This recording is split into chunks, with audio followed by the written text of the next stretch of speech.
अस्सलाम वालेकुम वरहमतुल्लाहि वबरकातुहू। हैदराबाद की आवाम कितनी खुशनसीब है कि जो शख्स आपके बीच में यहां पर बैठा है, हमारे कायद बैरिस्टर असदुद्दीन अवैसी साहब, ये हिंदुस्तान के मुसलमानों की, दलितों की, पिछड़ों की आन बान और शान है। ये वो शहर है जिसने आपको एक यकीन दिलाया कि नहीं, हम भी सियासत के अंदर आ सकते हैं।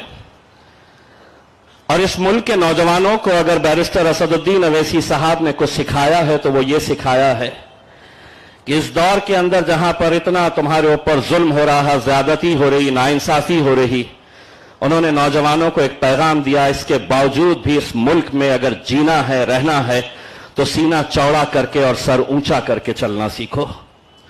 ये सीख हमें बैरिस्टर असदुद्दीन अवैसी साहब ने दी है। आज पिछले कुछ दिनों से जब मैं हैदराबाद की सड़कों के ऊपर, झारखंड हो, बिहार हो, महाराष्ट्र हो, उत्तर प्रदेश हो, यहां पर इन सड़कों के ऊपर देख रहा हूं, किसी ने बुलाया नहीं उन्हें, वो खुद चलकर आए हैं सिर्फ इसलिए कि यहां की जब कामयाबी होगी, यहां का जब जश्न मनाया जाएगा, तो उस जश्न के अंदर मेरी भी हिस्सेदारी होना चाहिए। सिर्फ अकेला इसका जश्न हैदराबाद नहीं मनाएगा, पर अब पूरा मुल्क, पूरा देश इंशाअल्लाह 3 तारीख के दिन जश्न मनाएगा। इस सोच के साथ यहां पर पिछले कुछ दिनों से हम भी यहां पर घूम रहे हैं। एक बात समझ में आई कि हैदराबाद के इस इलेक्शन के अंदर कांग्रेस और भारतीय जनता पार्टी ने मानो एक खुला समझौता कर लिया है, और वो समझौता यह है कि हम में से कुछ सीटें कम हो जाए चलेगा, हम में से कोई हार जाए, जीत जाए चलेगा, लेकिन मजलिस इत्तेहादुल मुस्लिमीन यहां पर जीतना नहीं चाहिए। ये गढ़ है मजलिस का, इसी गढ़ के अंदर मजलिस को कमजोर करो। ये जो साजिश और षड्यंत्र यहां पर रचा जा रहा है, लेकिन शायद उन्हें इस बात का एहसास नहीं है, शायद वो मजलिस की फितरत को जानते नहीं है। मैं अली जनाब अहमद पाशा कादरी साहब अक्सर अपने तकरीरों के अंदर एक बात कहते हैं, मजलिस की फितरत में कुछ ऐसी लचक है, तुम जितना उसे दबाओगे इतना ही वो उछल कर आएगी। और यही फितरत है कि आज इतनी साजिशें, इतनी कोशिशें होने के बावजूद भी यहां का जो माहौल है, मैं जिस होटल के अंदर रुका हूं वहां पर कांग्रेस के कुछ महाराष्ट्र के एमएलएस भी आए हुए हैं। नाश्ते के ऊपर उनसे मुलाकात हुई, मैंने पूछा कैसे, यहां कैसे, तो बोले हम अपनी पार्टी के लिए आए हैं, प्रचार करने के लिए। मैंने कहा कि अब आ ही गए हैं तो 4 मीनार टहल के आ जाओ,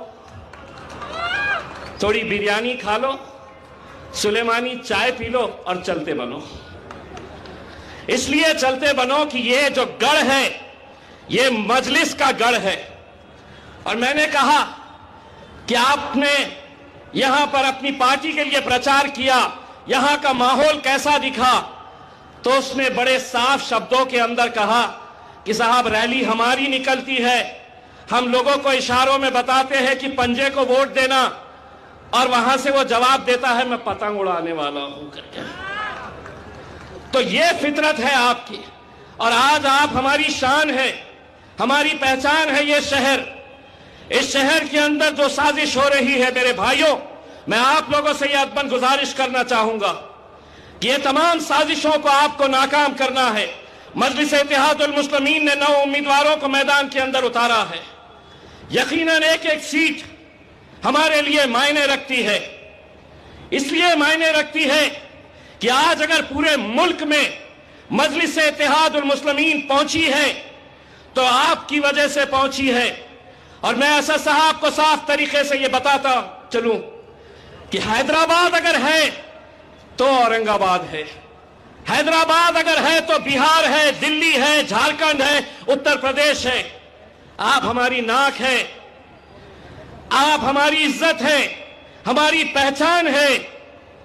जिस पार्टी के बारे में मेरे भाइयों कहा जाता था कि एक हैदराबाद की पार्टी है, एक इनका एमपी चुनकर आता है, और तंज करते थे, मजाक उड़ाते थे और ये कहते थे कि ये एक एमपी है और एक ही रहेगा हमेशा, लेकिन अल्हम्दुलिल्लाह ये आपकी दुआओं का नतीजा है। अब उस पार्लियामेंट के अंदर बैरिस्टर असदुद्दीन अवैसी साहब अकेले नहीं बैठते, उनका भाई भी जाकर वहां पर बैठता है। और किसने भिजाया? आप लोगों की ये मेहनत थी, आप लोगों की दुआएं थी कि वहां तक हम पहुंचे हैं। और तकलीफ उन्हें अब इसी बात की है कि एक असदुद्दीन अवैसी साहब तो पूरे पार्लियामेंट को हिला देते थे, ये दूसरा भी आया है तो कुछ कम नहीं बोलता है। ये तकलीफ उन्हें सताती है।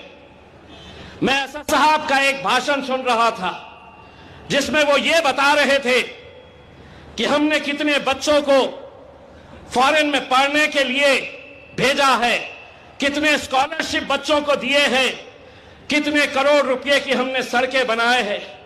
असद साहब, आपको किसी को हिसाब देने की जरूरत नहीं है, क्योंकि इससे बड़ा काम अगर आपने कुछ किया है तो आपने मुसलमान नौजवान लीडर कैसा बन सकता है, बोल कैसा सकता है, लड़ कैसा सकता है, यह सिखाया है आपने। और मैं समझता हूं यह सबसे बड़ा काम है, सबसे बड़ा काम। मेरे भाइयों, जब पार्लियामेंट के अंदर असद साहब, जिस दिन तकरीर होती है उनकी, 300 भारतीय जनता पार्टी के एमपीज वहां पर बैठे होते हैं, कांग्रेस के, समाजवादी पार्टी के। जब उन्हें यह पता चलता है कि आज असदुद्दीन अवैसी साहब पार्लियामेंट के अंदर बोलने वाले हैं, तो वो मेरे पास आते हैं और पूछते कितने बजे बोलेंगे वो। मैं बोलता क्यों? तो बोले हमें सुनना है। यानी कि जो तुम्हारा कट्टर मुखालिफिन है, जो तुम्हारा सियासी दुश्मन है, वो भी असदुद्दीन अवैसी साहब को सुनना चाहता है। मुझसे पूछते हैं आज काय के ऊपर बोलने वाले हैं? मैं कहता हूं आओ बैठो तो सही, तुम्हारी बजाने वाले हैं। मेरे भाई, मुझे मालूम है कि आज इस मुल्क के जो हालात है उसके अंदर मजलिस इत्तेहाद उल मुस्लिमीन अगर मजबूत होती है। मेरे भाइयों, अभी अख्तर ईमान साहब बता रहे थे कि आज देश के मुल्क के हालात क्या है। एक छोटा सा वाक़या मैं आपको सुनाना चाहता हूं। महाराष्ट्र के सतारा जिले में, जो मेरे औरंगाबाद से 450 किलोमीटर दूर है, वहां पे एक नूरुल हसन नाम का एक इंजीनियर लड़का, इंजीनियर महज 26 साल का, उस गांव के अंदर रात में ईशा की नमाज पढ़ने के लिए मस्जिद जाता है। गांव की मस्जिद के अंदर लड़का इंजीनियर है। उसकी बीवी कहती है कि जल्दी आना, मैं खाना निकाल के रखूंगी। वो लड़का नमाज पढ़ने के लिए जब जाता है, अचानक बजरंग दल, विश्व हिंदू परिषद, भारतीय जनता पार्टी के कुछ लड़के, कुछ गुंडे वहां पर इकट्ठा होते हैं। इसलिए इकट्ठा होते हैं कि किसी और शहर के अंदर किसी ने सोशल मीडिया, व्हाट्सएप के ऊपर कुछ गलत लिखा है। वो गांव के अंदर मुसलमान बस्तियों के ऊपर पथराव करते हैं, गाड़ियों को तोड़फोड़ करते हैं, और वहां पर यह काम करने के बाद फिर वो तय करते हैं कि हम मस्जिद के ऊपर हमला करेंगे। उस गांव के अंदर एक ही मस्जिद, उस मस्जिद के ऊपर जाते हैं, मस्जिद के ऊपर पहले पथराव करते हैं, और जब झुंड जमा होता है तो उस मस्जिद के अंदर घुसने की कोशिश करते हैं। यह नूरुल हसन वजू करके नमाज के लिए खड़े रहने वाला, तभी उसे पत्थरा देखने को मिलता है मस्जिद की तरफ, नारे लगा रहे और मस्जिद के अंदर आने की कोशिश कर रहे। वो लड़का दरवाजा बंद करने की कोशिश करता है, उसे धक्का मारकर ये जितने भी गुंडे हैं ये मस्जिद के अंदर एंटर होते हैं, कुरान शरीफ की बेहुरमती करते हैं। और वहां पर जब ये लड़का उन्हें रोकता है तो फर्शियां और पत्थर उठाकर उसका सर वहीं पर कुचल देते हैं, वहीं पर मर जाता है। तसव्वुर करो, उसकी बीवी उसका खाने पे इंतजार कर रही है, और लड़के जाकर उसके घर वालों को यह बताते हैं कि नूरुल हसन मर चुका है, जिंदा नहीं है। कुछ दिनों के बाद उसका बुजुर्ग बाप मेरे पास आता है 450 किलोमीटर दूर, और मुझसे ये गुजारिश करता है कि इम्तियाज साहब मेरे बच्चे के खातिरों को पकड़वाइए। मैंने जिन जिन लोगों के नाम लिखे हैं वो किसी का भी नाम उसमें नहीं आया है, लेकिन अल्हम्दुलिल्लाह एक क़यादत क्या होती है उस दिन एहसास हुआ।